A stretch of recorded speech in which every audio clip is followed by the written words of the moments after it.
Sivan Rejbet, Saïf, Yudalef. On a parlé. Alors le Shulchan Aruch, il parle très intéressant. Il parle des raisins. Des raisins que j'ai bouillis dans l'eau. C'est une machloket. Il dit tant que les raisins sont mélangés avec l'eau, je bois l'eau, c'est une machloket. Est-ce que c'est boré periaetz ou shakol niabidvaro? Parce que c'est pas, on n'a pas l'habitude de les bouillir dans l'eau. Et donc il dit pour la bracha rishona, il n'y a pas de problème, je ferai shakol. Mais pour la bracha charona, je suis en problème. Parce que si c'est boré periaetz, il faudra faire bracha charona. Mais en shalosh, et si c'est shakol, c'est bon en nefashot. Donc dit le Shulchan Aruch, ne rentre pas dans un problème.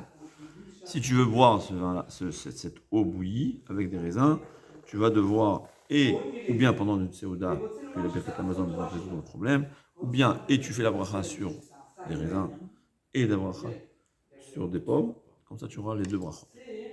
Mais ce qui nous concerne, c'est la fin.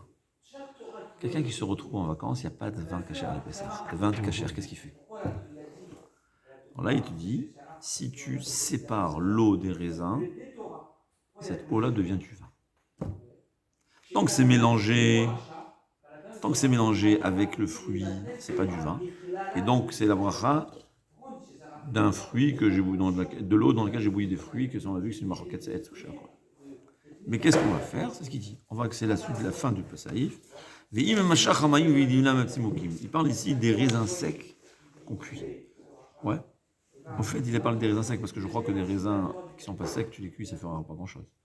Ouais. Donc il parle de l'eau dans laquelle on a trempé des raisins ou des figues. Il n'a pas les tremper, j'ai dit tremper ou bouillir, mais c'est la même chose. Parce que dans la Torah, quand tu trempes quelque chose au-delà de 24 heures, c'est comme si tu as bouilli, ça a le même effet. Alors, s'il dit le Shulchan Aruch, s'il a séparé l'eau des raisins, ça devient du vin, et donc il fera boré peragefen avant, uvracha achat men shalosh, vehu, chez Yud Simukim, mais attention, il faut que ce soit des raisins qui ne sont pas trop secs. Chez Yud Simukim, chez Yubahem lachluchit, il faut que les raisins secs, ils aient un peu quand même du liquide. Chez Yim Yidrochotam, que s'ils les avaient pressés, Yetze Mehem Dishan, il y aura leur miel qui va sortir. Mais mais si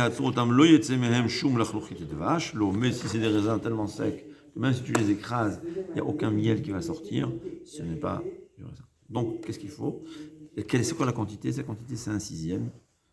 C'est-à-dire, quelqu'un qui se retrouve, ce jour-là, se retrouve en vacances, il veut se faire du vin. Comme ça, Rav Ovadia disait qu'il était quantité rabbin au Caire, avant l'État d'Israël. Ouais. Comment il faisait? Tu prends des raisins secs, il faut qu'on voit qu'il y a quand même quelque chose dedans. Tu les fais bouillir dans l'eau, tu attends que ça refroidisse. Et après, il faut les séparer. Alors, les filtrer, tu mets dans un tissu, surtout quand il y a des risques de tolaïm, de verre. Tu les mets dans un tissu, et là, tu as un jus de raisin qui s'appelle boré periagefen, mais il faut qu'il n'y ait pas plus que 6 fois la quantité des tsimukim. Évidemment, il faut toujours goûter qui est un goût. Parce que si tu as mis même 2 fois le volume, et tu vois qu'il n'y a pas de goût, c'est pas. Mais jusqu'à 5 fois le volume, il faut 2 conditions, pas plus que 5 fois le volume, et qui est le goût de raisin. Et là, ça sera du vin kasher la méhadrine. C'est une solution pour ceux qui se trouvent en vacances, ils n'ont pas de vin pour Shabbat, pour le kiddush. Hein? On peut écraser des raisins aussi, des raisins. Presser des raisins. Tu as raison, mais je crois que c'est plus difficile. Moi j'ai essayé de faire du jus. J'ai des raisins chez moi, j'en avais beaucoup, j'ai voulu le faire, c'est pas facile. Alors, tu peux peut-être avec peut-être avec un blender, et c'est beaucoup plus facile de prendre 5 fois le volume, tu achètes un paquet et tu mets 5 verres. Quand on fait du vin, voilà. on le presse vraiment. Apparemment il faut des machines spéciales, il faut avoir des machines spéciales. C'est des presses très très... Ouais, c'est ça. Parce que moi j'ai essayé, je n'ai pas trouvé la solution. Saïf Yudbet, Kol Perot Chetovim Chaim, tout fruit qui est comestible, qui est bon à manger, on a l'habitude de le manger et cru et cuit, comme des pommes et des poires. Aujourd'hui, c'est peut-être différent, c'est chaque endroit et chaque période différente. Ça, on voit l'endroit dans lequel tu te trouves. Il faudra faire boré periaetz, que ce soit cuit ou cru.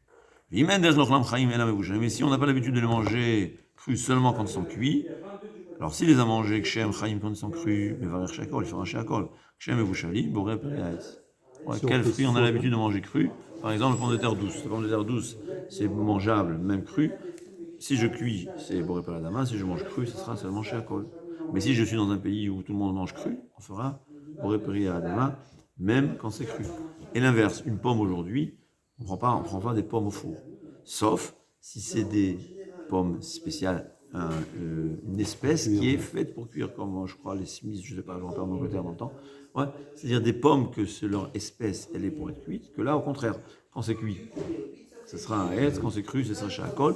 Tout dépend de l'habitude, de l'endroit et de l'espèce dans laquelle on se trouve, dans l'endroit dans lequel on se trouve, et l'espèce et la période dans laquelle on se trouve. Là, ce qui paraît, par exemple, en Thaïlande, on ne mange pas des tomates crues. C'est ça que quelqu'un m'a dit. Alors, quelqu'un qui est en Thaïlande, sur les tomates crues, il devra faire Shakol. Comme ça, j'en ai vu, je sais pas si c'est vrai. On arrête là parce qu'on a la file.